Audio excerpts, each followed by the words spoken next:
पंचवटी आए सुपर्णखा आई। सुपर्णखा को आप लोग जानते हैं कौन है? रावण की बहन है।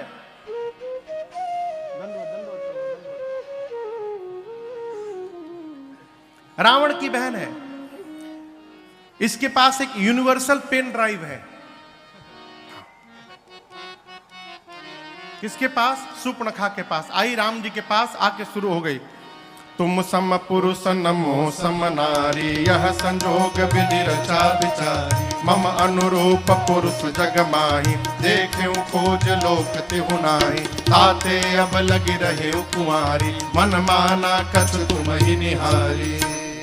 भगवान से बोली 3 लोग 14 वन घूम के आई हूं, न तुम्हारी इतना सुंदर कोई पुरुष मिला, न मेरी इतनी सुंदर कोई स्त्री मिली। हम तुम मिले नहीं है। ब्रह्मा जी ने हमको तुमको यहाँ मिलवाया है। क्यों? वो चाहते हम दोनों शादी कर लें। 100% तो मेरे लायक तुम भी नहीं हो, but I will adjust with you, don't worry. बोली काम चला लूंगी। मन माना कछु तुम ही निहारी। अब तक जहां जहां गई मेरा मन माना नहीं, लेकिन तुमको देखकर मेरा मन थोड़ा सा मान गया है। भगवान सोचे हमको देख के थोड़ा सा माना है, हमसे सुंदर मिलेगा छोड़ के भाग जाएगी। राम जी तुरंत प्रैक्टिकल किए, बोले हमको क्या देखी हो, अहि कुंवार मोर लघु भ्राता। वहां बगल में मेरा छोटा भाई कुंवारा है, उसके पास जाओ। दौड़ कर गई उधर। राम जी बोले ठीक बोल रही थी, छोड़ के चली गई। लक्ष्मण जी देखते पहचान गए तो रावण की बहन है। जाकर ये वाला पेन ड्राइव वहां फिर बजाई। 3 लोग 14 वन घूमी, कोई नहीं मिला, हम तुम मिले, ब्रह्मा जी मिलाए। लक्ष्मण जी बोले कहना क्या चाहती हो? हाँ। क्यों हंस रहा है? लक्ष्मण जी बोले कहना क्या चाहती हो? हमको तुम ठीक से जानती हो? बोली उधर जो बैठे हैं बोल रहे थे आप कुमार हैं। बोले लक्ष्मण जी बोले हम कुमार नहीं हैं, हम बस मारत हैं। वो कहते हैं हम मारत हैं। अच्छा शादी क्यों करना चाहती हो? बोली रानी बनना है। लक्ष्मण जी बोले हमारा परिचय सुन लो। सुंदरी सुन मैं उनकर दासा, वो जो भेजे हैं मैं उनका दास हूं। तो बोली वो कौन है? वो प्रभु समर्थ कौशलपुर राजा, वो राजा हैं। उनसे विवाह करोगी तो रानी बन जाओगी, हमारे साथ करोगी दासी बन जाओगी। तुम्हारा च्वाइस है, बताओ क्या बनना है, रानी बनना है कि दासी बनना है? बोली हमको तो रानी बनना है। लक्ष्मण जी बोले खड़ी क्यों हो जाओ। फिर गई राम जी के पास। राम जी बोले पढ़ाया तुम पढ़ ली? अरे मेरा दास नहीं है, मेरा छोटा भाई है, जाओ जाओ उसी के पास जाओ। आई लक्ष्मण भैया कहां दोबारा बर्दाश्त करते। बोले सुन, तेरा वर्ण वही करेगा जो लज्जा को तिनके के समान त्याग करके बैठा है। ऐ इतना अपमान कहां बर्दाश्त हो उसको। विकराल रूप धारण करके दौड़ी है।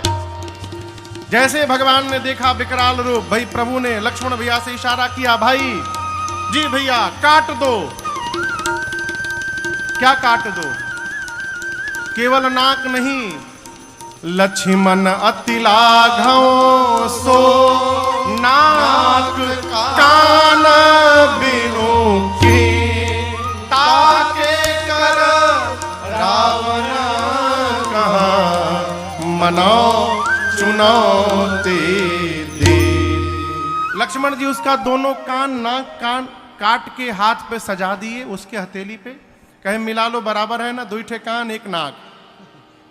ले जाओ। लक्ष्मण भैया ने कहा ले जाओ, रावण को देना, कहना लक्ष्मण ने चुनौती भेजी उसको। भगवान ने नाक कान क्यों कटवा दिया? कान इसलिए कटवाया, भगवान बोले सुनती नहीं है, केवल बोलती है। जब सुनती नहीं तो कान लेके कर क्या रही है? और नाक इसलिए कटवाया कि कह रही थी मेरे इतना सुंदर कोई नहीं है। और बुरा ना मानिएगा, सुंदरता का सारा केंद्र नाक है। नाक यदि डिस्टर्ब हुआ, चेहरा कितना गोर हो जाए, नाक यदि डिस्टर्ब हुआ तो फिर भगवान मालिक है। कहते हैं नाक नक्शा सब ठीक ठाक है ना, चेहरा का नक्शा नहीं पूछते, किसका नक्शा पूछते हैं? नाक का। भगवान ने कहा काटो इसका नाक, बनाओ कुरूप। नाक कान कटा गई खरदूषण के पास, खरदूषण विशाल सेना लेकर आए। अब फिर वही बात पर मैं पहुंच रहा हूं जहां से प्रारंभ किया प्रसंग। राम जी सावधान हो गए हैं जयंत के प्रकरण के बाद। यहां पढ़िएगा, खरदूषण आए तो प्रभु ने लक्ष्मण जी से कहा सीता जी को लेकर भीतर चले जाओ। तो क्या राम जी को डर है कि ये खरदूषण मेरी मां को, लक्ष्मण जी को मार देंगे? नहीं। जयंत के प्रकरण के बाद भगवान सावधान हो गए। राम जी सोचे यदि सीता जी मेरे साथ रहेंगी तो जैसे जयंत को नहीं मारने दी, बोलेंगी प्रभु खरदूषण भी मेरी संतान है, मारिए मत, इनको छोड़ दीजिए, तो ये किसी को नहीं मारने देगी। इसलिए भगवान ने सीता जी को भीतर करवाया और ऐसी माया रची रघुनाथ जी ने, आपस में ही लड़ी के मर गए दोनों। शूर्पणखा जाकर रावण पर चिल्लाई। रावण जब सुना कि खरदूषण मर गए, ये बड़ी अद्भुत बात है यहां प्रसंग। आप लोग समझते हैं कि रावण भगवान को जानता नहीं है। रावण एकांत में जाकर चिंतन करता है, खरदूषण मोहि सम बलवंता, अति नहीं कुमारई बिनु भगवंता। खरदूषण कहता, रावण कहता है कि जितना बल रावण तुम्हारे भीतर है उतना ही बल खरदूषण में भी था। भगवान को छोड़कर दूसरा उनको कोई मार नहीं सकता। खरदूषण मर गए हैं, इसका केवल और केवल एक अर्थ है कि भगवान ने धरती पर अवतार ले लिया है। अब रावण परेशान, भगवान आ गए हैं, उद्धार कैसे होगा? तुरंत उठाया माला, सरकार लगा माला जपने।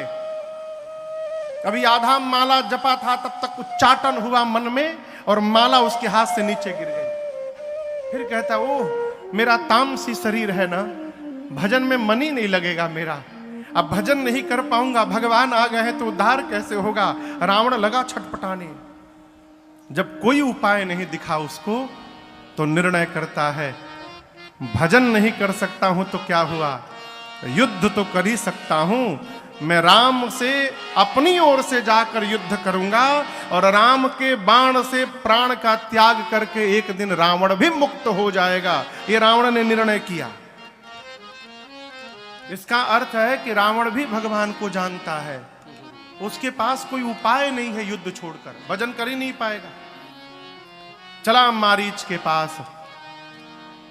इधर एकांत पाकर प्रभु ने, देखिए रावण की कोई क्षमता नहीं है कि वो मेरी मां को ले जा सके। रावण मेरी मां का हरण नहीं किया था। कई लोग कहते हैं रावण मां को उठा के लेके चला गया। अरे आप कल्पना करिए, ये धनुष है, कल्पना करिए शंकर जी का धनुष है। जिस धनुष को मेरी मां अपने बाएं कर में उठा ली, रावण उस धनुष को तो उठा ही नहीं पाया, वो मेरी मां को क्या खाक उठाएगा? जिस धनुष को मेरी मां ने उठाया, जब रावण उस धनुष को नहीं उठा पाया तो मां को क्या उठाएगा हो? अब मेरी मां परम सती हैं, एक बार क्रोध की दृष्टि से देख लेंगे तो रावण जरी के भस्म हो जाएगा। वही भगवान ने लीला रची। प्रभु ने कहा सीता जी जब तक रावण कोई अपराध नहीं करेगा मेरे प्रति मैं मार नहीं सकता उसको, वो आपको लंका ले नहीं जा सकता। मार दूंगा उसको तो यहीं मारूंगा, लेकिन उसके पीछे वाले सब बैलेंस में बचे रह जाएंगे लंका में। हमको सबको समाप्त करना है, तो मैं चाहता हूं आपको उठाकर लंका ले जाए, फिर मुझे लंका जाने का अवसर मिल जाए और उसे मारने का अवसर मिल जाए, लेकिन आपको लेके जा नहीं सकता है। तो भगवान ने कहा कि तुम पावक महु करहु निवास, जाओ लगे करहु निशाचर नासा। जब तक मैं धरती से निशाचरों का अंत नहीं कर देता सीता जी, आप अग्नि में जाकर बैठ जाइए। अग्नि में क्यों बिठाया? अग्नि नारायण भगवान के कारण पिता हैं।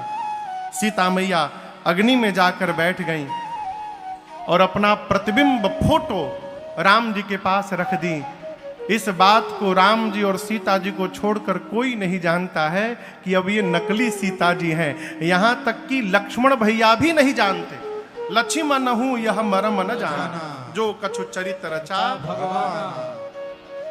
रावण मारीच के पास गया। मारीच का प्रसंग मैंने आपको परसों सुनाया था। मारीच स्वर्ण मृग बनकर आया। सीता मैया ने चर्म मांगा। भगवान बहुत दूर जाकर बाण चलाए। बाण लगते मारीच ने जोर से हाँ लक्ष्मण कहा और पाछे सुमिरे सी मन महु रामा। मन में राम कह के मारीच ने प्राण का त्याग किया। अब भगवान ने उसको अपने धाम विदा किया है। लक्ष्मण शब्द सुनकर सीता जी ने लक्ष्मण जी को राम जी के पास बरबस भेजा है। लक्ष्मण भैया जैसे गए, रावण आता है, सन्यासी का रूप बनाकर मेरी मां को लेके जाता है। कई लोग कहते हैं कि रावण सीता मैया से विवाह करना चाहता है। ये गलत बात है। रावण जानता है कि सीता जी जगदम्बा है। आप मानस पढ़िएगा, हरण करने से पहले रावण ने सीता मैया के चरणों में मानसिक प्रणाम किया। गोस्वामी जी कहते हैं मनमहु चरण बंदी सुख माना। मन ही मन प्रणाम करता है सीता मैया को। मन में कहता है मां, मैं चाहूं तो इसी वन में राम से युद्ध करके मुक्त हो सकता हूं, लेकिन मैं तो मुक्त हो जाऊंगा। लंका में जो बैठे हैं मेरे पीछे वाले, वो कैसे मुक्त होंगे? उनको मुक्त कराने के लिए राम जी को वहां जाना पड़ेगा। और जब तक आप नहीं चलेंगी तब तक राम जी वहां आने वाले नहीं हैं। इसलिए हम सबको गति देने के लिए जगदम्बा है आप मां, आपको चलना पड़ेगा। ये मन में बोला। ऊपर से विलेन बना हुआ है, आंख तरेर रहा है। पुष्पक विमान में भर के लेकर गया मां को। मार्ग में गीधराज जटायु जी से युद्ध हुआ है। जटायु जी को आप लोग जानते हैं। जिस समय जटायु जी लड़े उस समय उनकी उम्र 60,000 वर्ष की है। 60,000 वर्ष, वृद्ध हो चुके हैं। दौड़े रावण की ओर। आप दर्शन करिए, जीवन में पहली बार किसी ने रावण को दुष्ट बोला। दशानन नहीं कहा, रावण नहीं कहा, रावण जी नहीं कहा, पंडित नहीं कहा। रे रे दुष्ट फाड़ की न होई। रावण सुना, मुझे किसने दुष्ट कह दिया पहली बार। जटायु जी गए और गोस्वामी जी कहते हैं इतना मारा है चोंच से। किसने? जटायु जी ने। चोंचन मारी बिदारे सिदेही। 24 मिनट के लिए, एक दंड के लिए रावण मूर्छित हो गया। उसके बाल को पंजों से पकड़कर जटायु जी ने पुष्पक विमान से उतारकर नीचे पटक दिया। जैसे होश आया रावण को, निकाला चंद्रहास खड्ग और जटायु जी के दोनों पंखों को काट दिया। यहां दर्शन करिए, गोस्वामी जी कहते हैं काटत पंख पराख खग धरनी। जटायु जी गोल गोल घूमते घूमते आकाश से नीचे धरती पर गिरे। रो नहीं रहे थे, क्या बोल रहे थे? जय हो प्रभु, अद्भुत किया नाथ आपने, सुमिरी नाथ के अद्भुत करनी। भगवान का भक्त वही है माई बाप जो हर परिस्थिति को भगवान की कृपा समझता रहे, वो भगवान का भक्त है। जटायु जी कहते प्रभु अद्भुत किया आपने, अद्भुत किया। किसी ने कहा क्या किया? दोनों पंख कट गए और आप कह रहे अद्भुत किया। जटायु जी ने कहा भगवान ने मेरे पर कृपा कर दी है पंखों को कटवा कर। पंख यदि शरीर में लगे रहते तो राम जी के पास जाकर ये सूचना देने की जिम्मेदारी मेरी रहती। पंख लगे रहते तो मेरी जिम्मेदारी होती राम जी को जाकर बताने के लिए। भगवान ने मुझे समस्त जिम्मेदारियों से मुक्त कर दिया है। अब मुझे राम जी के पास नहीं जाना है, राम जी को मेरे पास आना होगा। प्रभु ने मुझे निश्चिंत कर दिया है। इस स्वभाव लाइए कि राजी है हम उसी में जिसमें तेरी रजा है।